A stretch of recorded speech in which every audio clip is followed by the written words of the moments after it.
మీ ఎలాంటి వ్యాపార ప్రకటనలకైనా వెంటనే మా ఛానల్ సంప్రదించండి. నమస్తే. ఈరోజు మన స్టూడియోలో ప్రముఖ ఆధ్యాత్మికవేత్త ఆస్ట్రాలజర్ బ్రహ్మశ్రీ సుభాష్ శర్మ గారు మనతో ఉన్నారు. సో మృగశిర నక్షత్రం గురించి A to Z మొత్తం వీళ్ళ లైఫ్ ఎలా ఉంటుందో గురుగారు మాటలో అడిగి తెలుసుకుందాం. నమస్కారం గురుగారు. శ్రీమాత్రే గురుగారు, నక్షత్రాల సిరీస్ చేస్తున్నాం. దానిలో భాగంగా ఈరోజు మనం మృగశిర నక్షత్రం గురించి మాట్లాడదాం.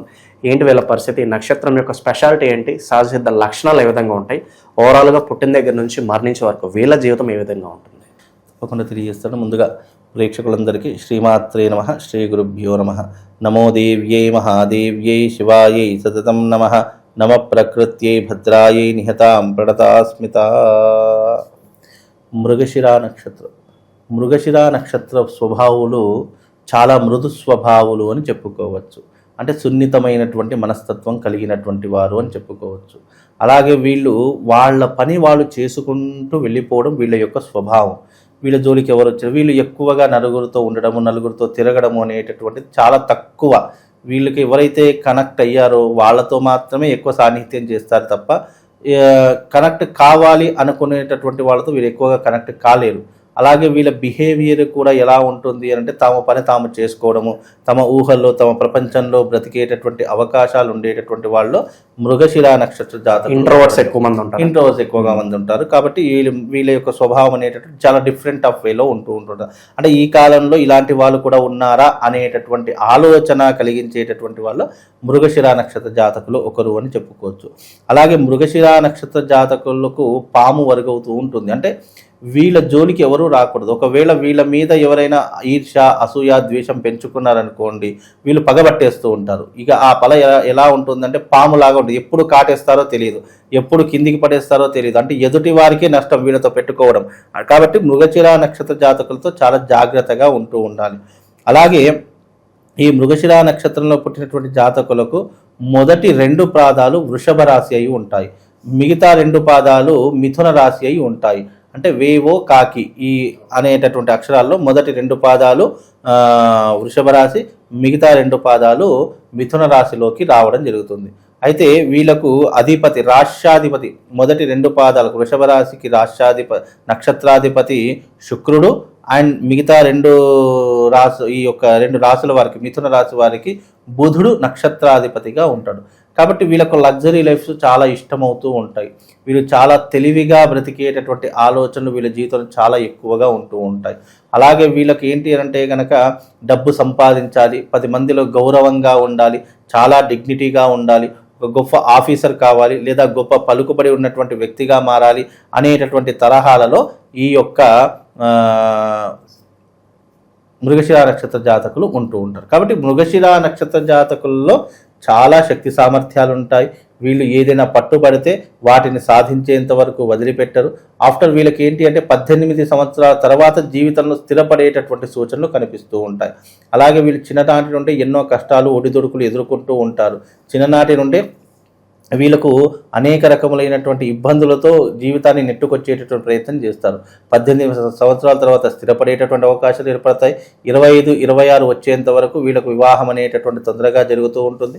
అంటే దాదాపుగా వీళ్ళ జీవితంలో చిన్నతనంలోనే వివాహం అయ్యేటటువంటి సూచనలు ఎక్కువగా ఉంటూ ఉంటాయి. అంటే మేబీ 26, 27 వచ్చేంత వరకు పెళ్ళిళ్ళు అయిపోయేటటువంటి సంఘటనలు ఉంటాయి.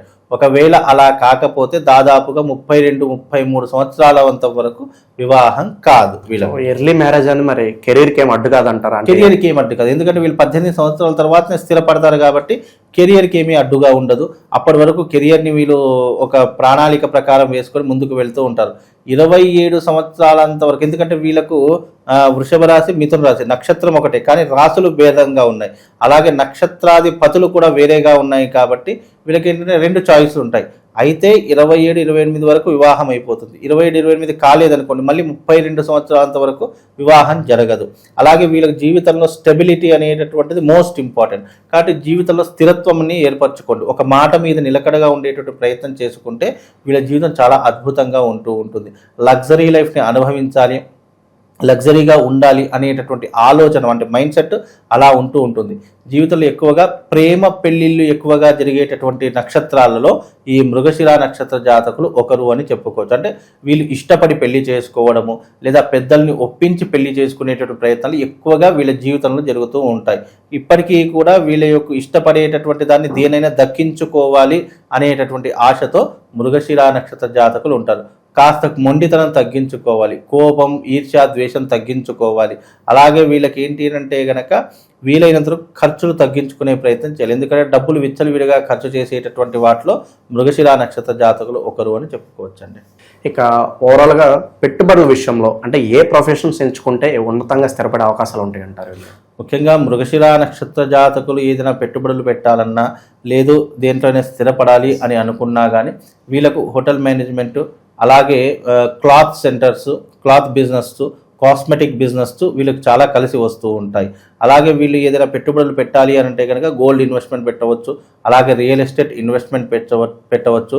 అలాగే బిజినెస్లో ఇన్వెస్ట్మెంట్ పెట్టాలి అంటే కాస్మెటిక్ బిజినెస్ వీళ్ళకి చాలా కలిసి వస్తూ ఉంటుంది. అలాగే హోటల్ మేనేజ్, ఎందుకంటే వీళ్ళకు నక్షత్రాధిపతి శుక్రుడు బుధుడు 2 కాంబినేషన్స్లో ఉన్నాయి కాబట్టి మొదటి 2 వృషభ రాశి వారు కాస్మెటిక్ బిజినెస్లో పెట్టవచ్చు. మిథున రాశి వారు హోటల్ మేనేజ్మెంట్స్లో ఎక్కువగా అంటే ఫుడ్కి సంబంధించిన సెక్షన్ ఎలాంటిదైనా సరే అందులో ఇన్వెస్ట్మెంట్ పెడితే కనుక వీళ్ళకు కలిసి వచ్చేటటువంటి అవకాశం చాలా స్పష్టంగా కనిపిస్తుందండి. అలాగే ఈ భూమికి సంబంధించిన విషయాల్లో వీళ్ళ లైఫ్ లాంగ్ కూడా ఏదైనా జాగ్రత్తలు తీసుకోవాల్సిన అవసరం ఉంటుంది ఏమన్నా? ముఖ్యంగా భూ వివాదాలు ఉన్నటువంటి వారికి, భూమి మీద ఇన్వెస్ట్మెంట్ పెడదాము అని అనుకునేటటువంటి వారికి తప్పకుండా భూ వివాదాలు కనుక మీ జీవితంలో ఉన్నట్టయితే ఎవరికి ఈ మృగశిర నక్షత్ర జాతకులు ఒక తెల్లావాలని ఉంటాయి. ఆ మంత్రించిన తెల్లావాలు మృగశిర నక్షత్ర జాతకులు వాళ్ళ స్థలంలో చల్లుకుంటే తొందరగా అమ్ముడుపోయేటటువంటి అవకాశాలు, లేదా కొనుక్కోవాలి అని అనుకుంటే కనుక ఏ స్థలాన్ని అయితే మీరు కొనుక్కోవాలి అని అనుకుంటున్నారో ఆ స్థలము యొక్క ప్రభావం మీకు కనుక నిజంగా సరిపోతే ఆ స్థలం ఆటోమేటిక్గా మీరు కొనుక్కుంటారు. అలాగే ఈ యొక్క భూ వివాదాలకు సంబంధించిన అంశాలు కనుక మీకు ఉన్నట్టయితే తప్పకుండా మృగశిర నక్షత్ర జాతకులు చేయించుకోవాల్సినటువంటి పరిహారము ఏమిటి అని అంటే వాళ్ళ జన్మతహానే తప్పకుండా మృగశిర నక్షత్రంలో వీరు పుట్టారు అని అనుకోండి, వాళ్ళ జీవితంలో ఎక్కువగా ఉండేటటువంటి ప్రాబ్లమ్స్ ఏమిటి అంటే మ్యారిటల్ ప్రాబ్లమ్స్ ఉంటాయి, మనీ ప్రాబ్లమ్స్ ఉంటాయి, కుటుంబ పరంగా కొన్ని ఇబ్బందులు, అంటే శత్రు భీతి ఎక్కువగా ఉంటుంది, శత్రువులు విపరీతంగా ఉండేటటువంటి అవకాశాలు ఉంటాయి. ఎప్పుడెప్పుడు వీళ్ళ కిందికి లాగేయాలి, కిందికి పారేయాలి అని చూసేటటువంటి వాళ్ళు చాలా మంది ఎక్కువ ఉంటారు. ఆయన వాళ్ళే అంటే మనకైన సొంత వాళ్ళే, మన ముందర మంచిగా మాటలు వెనక గోతులు తీసేవాళ్ళు మృగశిర నక్షత్ర జాతకులకు చాలా మంది ఉంటూ ఉంటారు. కాబట్టి వీళ్ళు మంగళ చండీ తంత్రము అనేటటువంటిది ఒకటి ఉంటుంది. ఈ మంగళ చండీ తంత్రం అనేటటువంటిది చేయించుకోవడం ద్వారా జీవితంలో వీళ్ళకు కొన్ని శక్తి సామర్థ్యాలతో పాటు వీళ్ళకు జీవితంలో ఉన్నటువంటి అడ్డంకులన్నీ తొలగిపోతాయి. వృత్తిరీత్యా, వ్యాపారీత్యా మంచి లాభాలు సంపాదించుకోవచ్చు. అలాగే వీళ్ళకు ఉన్నటువంటి నరభీతి, నరదృష్టి, నరఘోష, అలాగే శత్రుభీతి వీటన్నిటి నుంచి బయటపడడానికి ఈ మంగళ చండీ తంత్ర ప్రయోగం అనేటటువంటిది వీళ్ళ జీవితంలో చాలా అద్భుతంగా ఉపయోగపడుతుంది. కాబట్టి మృగశిర నక్షత్ర జాతకంలో పుట్టిన వాళ్ళు మంగళ చండీ తంత్ర ప్రయోగం చేయించుకొని దాని ద్వారా వీళ్ళకి శుభం లాభం కలగడంతో పాటు ఎవరైతే వృత్తి చేస్తున్నారో, వ్యాపారం చేస్తున్నారో, ఎవరైతే ఈ బిజినెస్ లేదా ఉద్యోగం చేస్తున్నారో వాళ్ళందరికీ కూడా కలిసి వచ్చేటటువంటి అవకాశం ఉంటుంది. ఫైనాన్షియల్ పరంగా ఏదైనా ఇబ్బందులున్నా, భూ వివాదాలున్నా, కోర్టు కేసులున్నా, కోర్టు లావాదేవీలు ఏమైనా ఇబ్బందులున్నా అలా వాటన్నింటినీ కూడా దూరం చేసేటటువంటి గొప్ప ప్రయోగము మంగళ చండీ తంత్ర ప్రయోగం అండి. సో లైఫ్ లాంగ్ కూడా వీళ్ళు ఏ దేవుడిని ఎక్కువగా ఆరాధించాలి, అలాగే శక్తివంతమైన ఆలయాలు ఏదైనా ఉంటే సజెస్ట్. వీళ్ళు ఆరాధించేటటువంటి అమ్మవారు చండీ పరదేవతను ఆరాధన చేసుకుంటూ ఉండాలి. వీళ్ళు అమ్మవారి యొక్క ఉపాసన చేసుకోవడము లేదా అమ్మవారి క్షేత్రం ఎక్కడైనా సరే, ఏ అమ్మవారి క్షేత్రమైనా సరే వెళ్ళి దర్శించుకునేటటువంటి ప్రయత్నం చేస్తే గనక వీళ్ళకు కొంతవరకు ఉపశమనం కలుగుతుంది. విశేషంగా అమ్మవారి యొక్క ఆరాధన చేసుకోవాలి, అమ్మవారి యొక్క క్షేత్ర దర్శనం చేసుకోవాలి అంటే గనక మధుర మీనాక్షి అమ్మవారి యొక్క క్షేత్రానికి వెళ్ళి అక్కడ అమ్మవారి యొక్క దర్శనం చేసుకునే ప్రయత్నం చేయండి. తద్వారా వీళ్ళకి శుభం లాభం కలుగుతుందండి. ఓవరాల్గా మృగశిర నక్షత్రం గురించి వీళ్ళ లైఫ్ లాంగ్ వీళ్ళ జీవితం ఎలా ఉంటుంది, ఎలాంటి పరిహారాలు చేసుకోవాలి అద్భుతంగా వివరించారు. ధన్యవాదాలు. శ్రీమాత.